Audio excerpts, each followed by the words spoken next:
Praise lord. ప్రభుకి స్తోత్రం. యేసుక్రీస్తు నామమున మీకందరికీ మా యొక్క వందనాలు చెల్లిస్తున్నా. మరొకసారి వీడియో ద్వారా మిమ్మల్ని కలుసుకోవడానికి ప్రభు ఇచ్చిన సమయాన్ని బట్టి ప్రభుని స్తుతిస్తున్నా. వీడియో నచ్చినట్లయితే లైక్ చేయండి. దీని గురించి మీ అభిప్రాయాలు మాకు కామెంట్లో తెలియచేయండి. మరియు ఇతరులకు కూడా వీడియోను షేర్ చేయాలని ప్రభు పేరట కోరుకుంటున్నాను. వాక్యం చూసినట్లయితే యేసు చెప్తున్నటువంటి మాట మనకు స్పష్టంగా అర్థమవుతుంది. అక్కడ ఉన్నటువంటి తన యొద్ద ఉన్నటువంటి శాస్త్రులను పరిసయ్యులను ఉద్దేశించి యేసు ఈ మాటను చెప్తున్నాడు. ఏమంటున్నాడంటే చూసినట్లయితే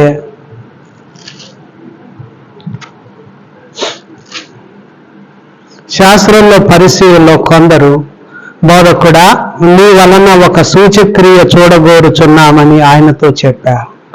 ఆయన వారితో ఇట్లా అన్నాడు, వ్యభిచారులైన చెడ్డతరం వారు సూచక్రియను అడుగుతున్నారు. ప్రవక్త అయిన యోనాను గూర్చిన సూచక్రియే గాని మరి ఏ సూచక క్రియ అయినను వీరికి అనుగ్రహింపబడదు అన్నాడు.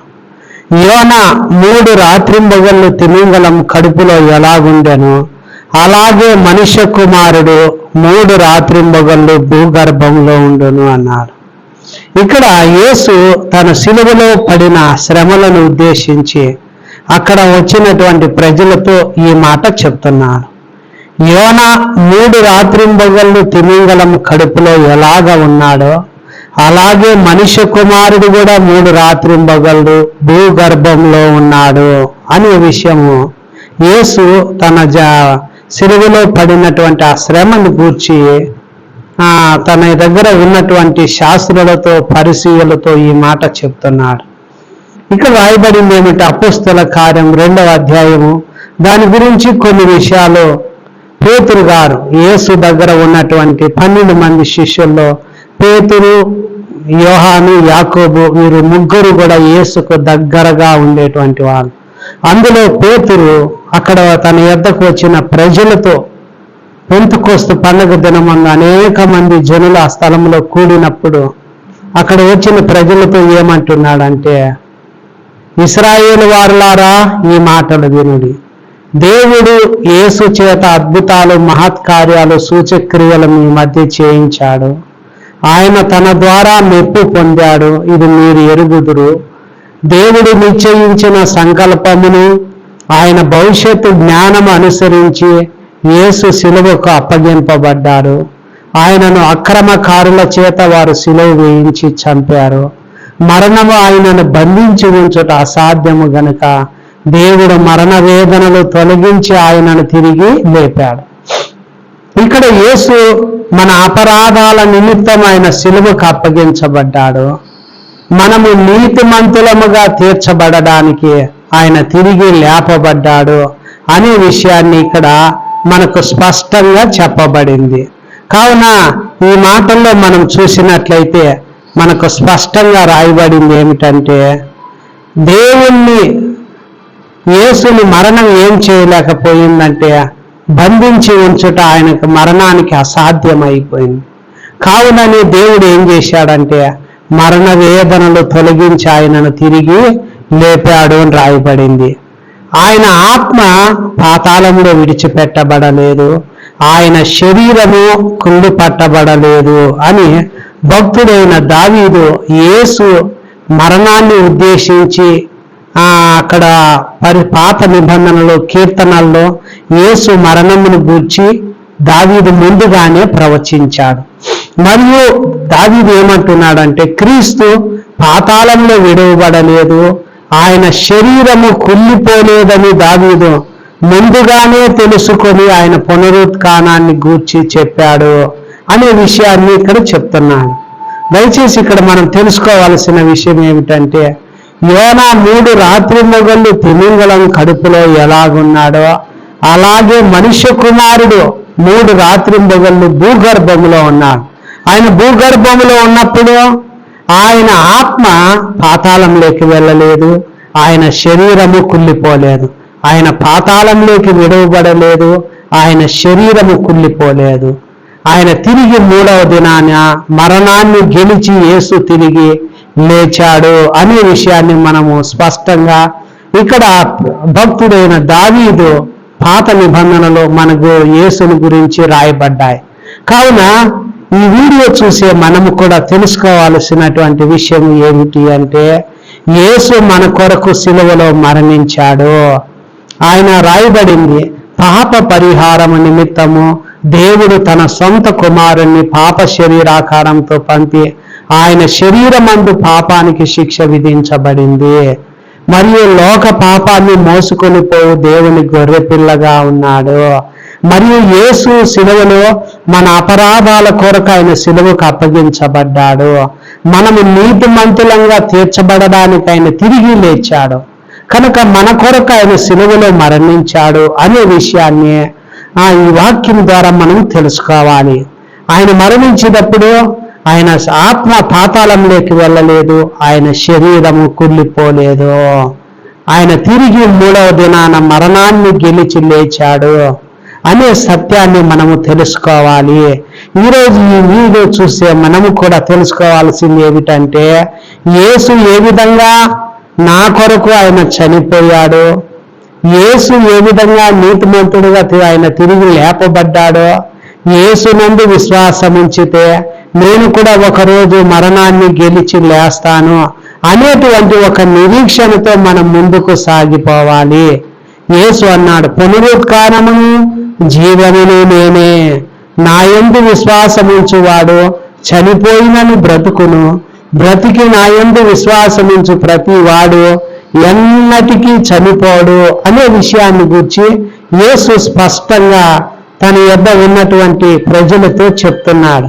దయచేసి ఈ వీడియో ద్వారా మనం తెలుసుకోవాల్సిన విషయం ఏమిటంటే, యేసు ఏ విధంగా 3 రాత్రింబగళ్ళు భూగర్భములో ఉన్నాడో ఈరోజు ఇలా తెలుసుకునే నీవు ఈ లోకంలోకి వచ్చేటప్పుడు మనం ఖాళీగా వచ్చాము, వెళ్ళేటప్పుడు ఖాళీగా వెళ్ళవలసిన వారమే. యేసునందు యేసు నా పాపాల కొరకు ఆయన చనిపోయాడు, నా పాపాలకు యేసు శరీరమందు శిక్ష విధించబడింది, యేసు పాపానికి పరిహారం చేశాడు, యేసు నా పాపాన్ని క్షమించడానికి ఆయనకు అధికారం ఉంది, యేసు నన్ను రక్షించడానికి లోకానికి వచ్చాడు, యేసు మనల్ని తన ప్రజలను వారి పాపంలో నుండి రక్షించడానికి వచ్చాడు. కావున యేసు నా కొరకు వచ్చాడు అనే సత్యాన్ని నీవు తెలుసుకోవాలి. అందరూ పాపం చేసి దేవుని మహిమను పొందుకోలేకపోతున్నారు. కావున యేసు ఎందుకు ఈ పరలోకాన్ని వదిలి భూలోకానికి రావాల్సి వచ్చిందంటే, పాపులను రక్షించడానికి క్రీస్తు యేసు లోకానికి వచ్చాడు. తప్పిపోయిన దాన్ని రక్షించడానికి మనిషి కుమారుడు వచ్చాడు. నశించిన దానిని వెదకి రక్షించడానికి మనిషి కుమారుడు వచ్చాడు అనే సత్యాన్ని మనము తెలుసుకోవాలి. మనమందరూ యేసు జన సమూహాలను చూసినప్పుడు కాపరి లేని గొర్రెల వలె వాళ్ళు విసిగి చెదిరి ఉన్నారు అనే విషయాన్ని గురించి యేసు చెప్తున్నాడు. ఈరోజు ఈ వీడియో చూస్తే నీవు కూడా తెలుసుకోవాల్సినటువంటి విషయం ఏమిటి అంటే, యేసు మన పాపాల కొరకు సిలువలో మరణించాడు. ఆయన నీ కొరకు నా కొరకు సిలువలో మన అపరాధాల కొరకు ఆయన సిలువ వేయబడ్డాడు అనే విషయాన్ని మనం స్పష్టంగా తెలుసుకోవాలి. ఆయన యందు మన విశ్వాసం ఉంచాలి.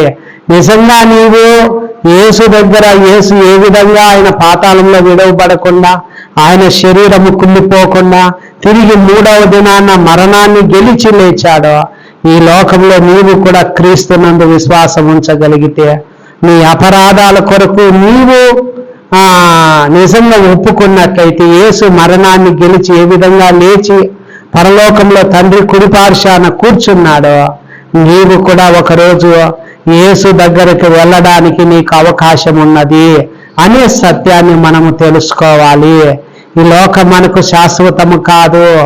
లోకంలోకి ఖాళీగా వచ్చాం, వెళ్ళేటప్పుడు మనం ఖాళీగా వెళ్ళవలసిన వారమే. మనం వెళ్ళవలసిన స్థలము ఉన్నది. అందువల్లనే ఒక ధనవంతుడు యేసు దగ్గరకు వచ్చి, బోధకుడా, నిత్య జీవం పొందుటకు నేను ఏ మంచి కార్యం చేయాలి అనే విషయాన్ని యేసు దగ్గర చెప్తున్నాడు. కనుక దయచేసి ఈ వీడియో చూసే నీవు యేసు దగ్గరికి వెళ్ళాలంటే ఆ నిత్య జీవములోకి వెళ్ళాలంటే యేసు ద్వారానే వెళ్ళాలి. నేనే మార్గము, సత్యము, జీవము అనగా నువ్వు సిలువ దగ్గరకు రావాలి. నా పాపాల కొరకు యేసు సిలువ వేయబడ్డాడు. నా పాపానికి ఆయన శరీరమందు శిక్ష విధించబడింది. నా కొరకు ఆయన రక్తము చిందించాడు. నేను పాపినై ఉండగా నా కొరకు మరణించాడు. బలహీనుడనై ఉండగా నా కొరకు మరణించాడు. భక్తిహీనుడనై ఉండగా నా కొరకు మరణించాడు. ఆయన రక్తము ద్వారా ఇప్పుడు నేను నీతిమంతుడుగా తీర్చబడి ఉగ్రతలో నుండి నేను రక్షింపబడుతున్నాను అనేటువంటి సత్యాన్ని మనం తెలుసుకోవాలి. శత్రువులమై ఉన్న మనము కుమారుని మరణము ద్వారా దేవునితో మనం సమాధానపరచబడుతున్నాం. కావున దేవుడు మా ద్వారా మిమ్మల్ని ఏం వేడుకుంటున్నాడంటే క్రీస్తుకు రాయబారులమై దేవునితో సమాధానపడినని క్రీస్తు పక్షముగా మిమ్మల్ని బతిమాలుకొనుచున్నాం. ఎందువల్లంటే పాపమెరుగుని యేసు మన కొరకు పాపముగా చేయబడ్డాడు. దేవుడు వారి అపరాధాలను వారి మీద మోపకుండా క్రీస్తు నందు లోకాన్నంతా తనతో సమాధాన పరుచుకోవాలని ఆ సమాధాన వాక్యాన్ని మనకు దేవుడు ఇచ్చాడు. ఎందుకొరకు ఆయన సిలువలో మరణించాడంటే మనల్ని, లోకములో ఉన్న మనలందరినీ దేవునితో సమాధాన పరచాలని. మన అపరాధాలు మన మీద మోపకుండా యేసు మీద మోపబడ్డాయి. పాప వెరుగని యేసు పాపముగా చేయబడ్డాడు. ఆయన నీతి మనకందరికీ అనుగ్రహించబడింది. ఈ సత్యాన్ని మనం తెలుసుకొని క్రీస్తు కొరకు ఈ లోకంలో బ్రతకాలని దేవుని వాక్యం మనకు స్పష్టంగా చెప్తుంది. కావున ఆయన నీ కొరకు నా కొరకు సిలువ వేయబడ్డాడు, మన కొరకు ఆయన సిలువలో మరణించాడు అనే సత్యాన్ని మనం తెలుసుకొని క్రీస్తుని వెంబడిస్తాం. సిలువ చెంతను చూద్దాం. ఇదే మనకు అనుకూల సమయం, రక్షణ దినం. రేపేమి సంభవించునో మనకు తెలియదు. మనము దేవుడు ఇచ్చిన సమయాన్ని, అవకాశాన్ని మనం ఉపయోగించుకున్నాం. ధనవంతుడు వెంటనే యేసు దగ్గరికి వచ్చాడు. యేసుతో పాటు వేయబడిన దొంగలు, ఒక దొంగ పశ్చాత్తాపడి వెంటనే తను ఏం చేశాడంటే యేసు దగ్గర తన పాపాలు ఒప్పుకున్నాడు. యేసును, అయ్యా నీ రాజ్యం వచ్చేటప్పుడు నన్ను జ్ఞాపకం చేసుకో అన్నాడు. నేను చేసిన దానికి తగిన ఫలము పొందుచున్నాం, కానీ ఈయనలో ఏ తప్పిదము లేదు అని ఆ దొంగ ఏ విధంగా పశ్చాత్తాపడ్డాడో ఈ వీడియో చూసి నీవు కూడా పాపం చేయలేదనుకోకుండా, పాపం లేనివారనుకోకుండా ఆ దొంగ మాదిరిగా నువ్వు నిజంగా పశ్చాత్తాపడినట్లయితే నా యేసు నీ పాపాలు క్షమించి సమస్త దుర్నీతి నుండి నేను విడిపించి పవిత్రులుగా చేస్తాడు. ఆయన వాక్యము చేత నువ్వు కడగబడి ఉదక స్నానము చేయబడతావు. యేసు దగ్గరికి, ఆయన ఉండేటువంటి ఆ రాజ్యములోకి యేసు అన్నా నీ రాజ్యం వచ్చి నన్ను జ్ఞాపకం చేసుకున్నాడు. నేడు నువ్వు నాతో కూడా పరదేశంలో ఉండవు. నా దొంగకి ఏ విధంగా పరదేశంలోకి అవకాశం ఇచ్చాడో ఈ వీడియో చూసి నీవు కూడా ప్రభు సన్నిధిలో పశ్చాత్తాపన్నైతే నీకు కూడా ప్రభు ఆ రాజ్యాన్ని ఇస్తాడు. కావున యేసు వైపు చూద్దాం. మాటలు నమ్మినట్లయితే ఈ వీడియో గురించి మీ అభిప్రాయాలు కామెంట్లో తెలియజేయండి, ఇతరులు షేర్ చేయండి. వీడియో నచ్చినట్లయితే లైక్ చేయండి. క్రమంగా వీడియోలు చూడండి. దేవుడు మిమ్మల్ని, మీ కుటుంబాలను దీవించును గాక. ఆమేన్. ఆమేన్.